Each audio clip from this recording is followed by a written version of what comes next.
pessoal, hoje a gente está aqui para fazer mais um vídeo do canal Love the Bible com a participação de Mamu e Lori Kids. Ou seja, você devia falar assim, com a nossa participação, né? Você está falando de você mesmo? Então, qual é a pergunta do vídeo de hoje? Mateus. Que capítulo? 3. Mateus capítulo 3. Então, sejam bem-vindos, pessoal. Nesse capítulo 3, né, sem muita enrolação, né, o Evangelho de Mateus, capítulo 3, descreve principalmente o ministério de João Batista e o batismo de Jesus, né? Aqui estão os principais pontos deste capítulo. O primeiro ponto é João Batista preparando o caminho. Preparando o caminho para quem?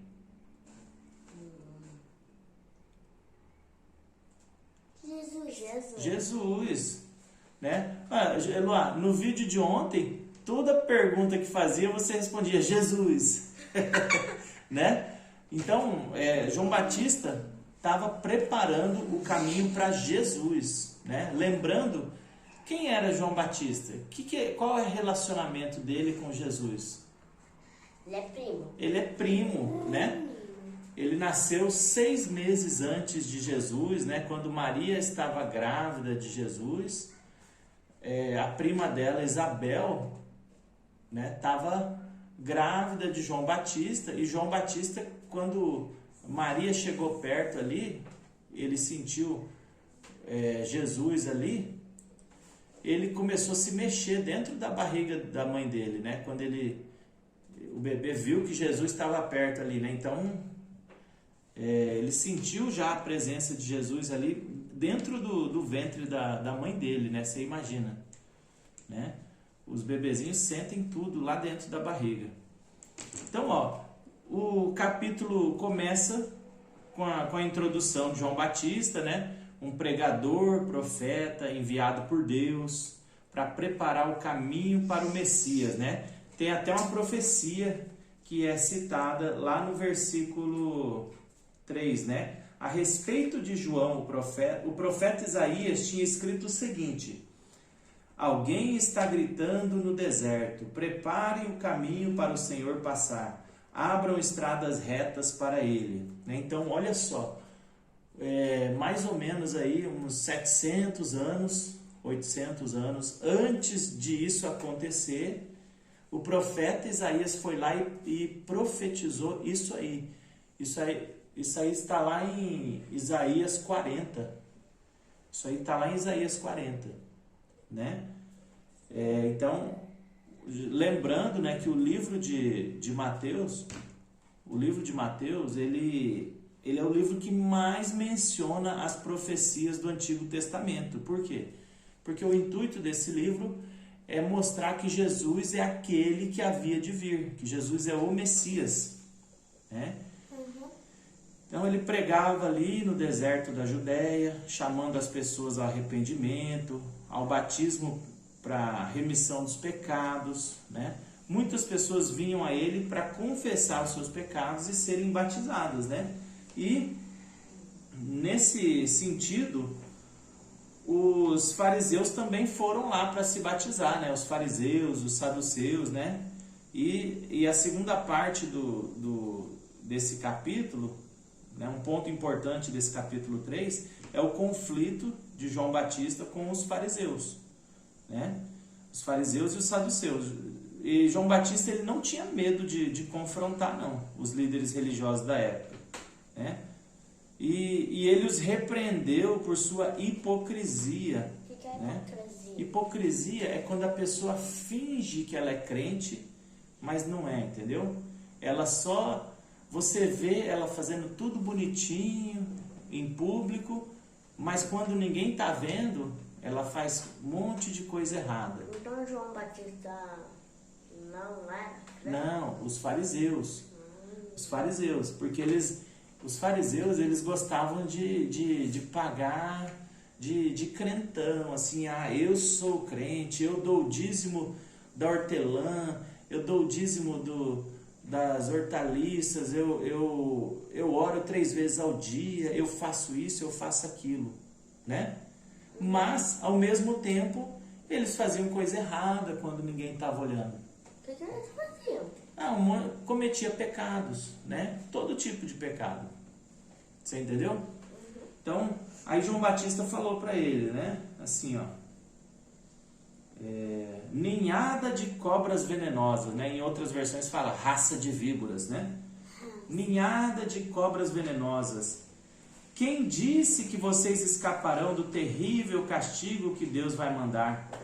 Façam coisas que mostrem que vocês se arrependeram dos seus pecados.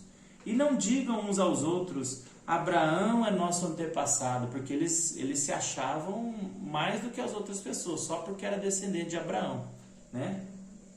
E João Batista falou, pois eu afirmo a vocês que até destas pedras Deus pode fazer descendentes de Abraão.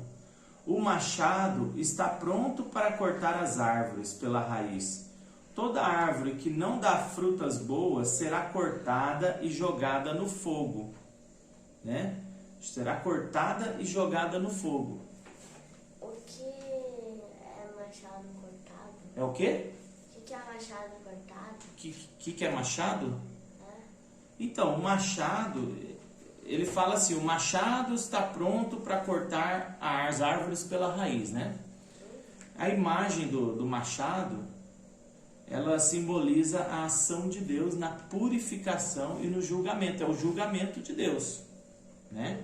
Então, tome cuidado, o julgamento de Deus vai vir, Jesus vai voltar, né? Então, João Batista está alertando as pessoas de que o julgamento divino está iminente, né?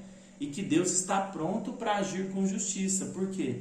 Porque as pessoas acham que Deus é só amor, mas Deus não é só amor, né? Deus é amor? É amor. É, mas Ele também é o quê? Justiça, Ele é justo, não é verdade? Então, toda árvore que não dá frutas boas, né? O que representa a árvore? As árvores representam as pessoas e as frutas simbolizam o quê? As ações das pessoas, uma vida de retidão, uma vida piedosa, não é verdade? Né? E João Batista está ensinando, né, ali que Deus espera que as pessoas produzam frutos, né? Produzam frutos de arrependimento e justiça. Então não adianta você falar assim, eu me arrependi. Não adianta você se arrepender só da boca para fora. Se você falar, eu me arrependi e continuar fazendo as mesmas coisas, então você não se arrependeu, né? Por quê? Porque o cristianismo, né, é uma religião diferente. Por quê? Porque ela está sempre confrontando a gente, né? Ela não é uma religião para fazer a gente se sentir bem, se sentir confortável. É uma religião para a gente se melhorar a cada dia. Tem sempre algo para melhorar, não é verdade? Tem sempre algo para melhorar. Então, as frutas, né, são as boas obras ali, né, os frutos de arrependimento, né, e o corte representa a separação daqueles que não são verdadeiramente convertidos, né? Lembra da parábola do joio e do trigo? Vai chegar uma hora que o ceifeiro vai vir, né, e vai colher, né, e vai separar o joio do trigo, né? Então, só nessa hora, quando chegar o tempo certo, ele vai cortar, né? Vai cortar e vai separar quem é e quem não é, né? Portanto,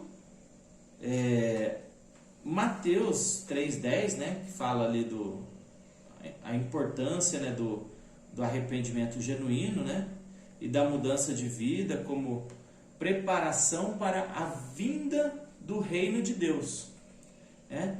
João Batista estava chamando as pessoas a abandonarem os seus pecados, né? a produzirem frutos de justiça e a estarem preparados para receber o Messias, que viria para trazer salvação e julgamento.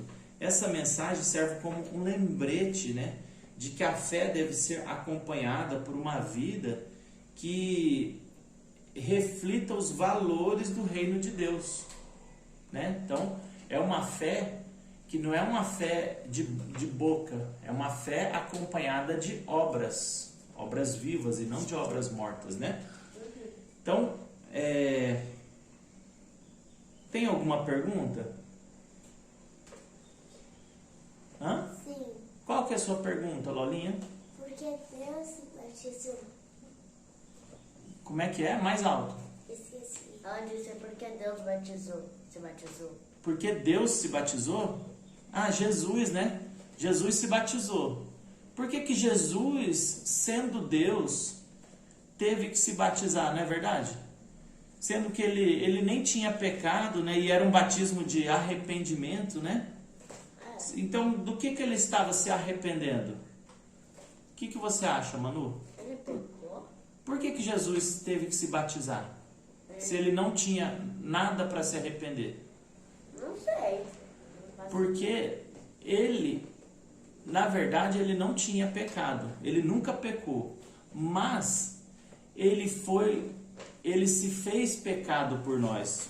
Ele estava ali se arrependendo do meu pecado e do seu pecado. Você entendeu? E você que está assistindo aqui? E de você que está assistindo aí também. Jesus se batizou por sua causa. Ele se arrependeu ali dos seus pecados, né? Dos seus, você que está assistindo, o meu, o da Manu e da Lolinha, né? Então, ele se fez pecado por nós. Ele abriu mão dos atributos de Deus e assumiu a forma de homem pecador. E foi obediente até a morte e morte de cruz, né? Olha que Deus maravilhoso. Ele nos ama muito, não é verdade? Deus amou o mundo de tal maneira que deu o seu Filho unigênito para quê? Para que todo aquele que nele crê não pereça, não morra, mas tenha a vida eterna, né? João 3,16. Então, olha que bacana. Mas para isso nós temos que o quê? Querer e desejar essa mudança, né? Ah, mas é impossível viver sem pecado. Para o homem é impossível, mas para Deus nada é impossível. Se eu posso, você pode também. Se Jesus pôde, você também pode. Porque Jesus, ele venceu o pecado não como Deus, ele venceu o pecado como homem, na força do Espírito Santo. E ele deixou o Espírito Santo para nós, para nos capacitar, para nos dar forças, não é verdade? Sim. Então nós não somos fortes, nós somos fracos mesmo. Mas o poder dele se aperfeiçoa na nossa fraqueza, amém? Amém. Então, para o vídeo não ficar muito longo, dá um tchauzinho aí e nos vemos no próximo vídeo. Tchau, tchau.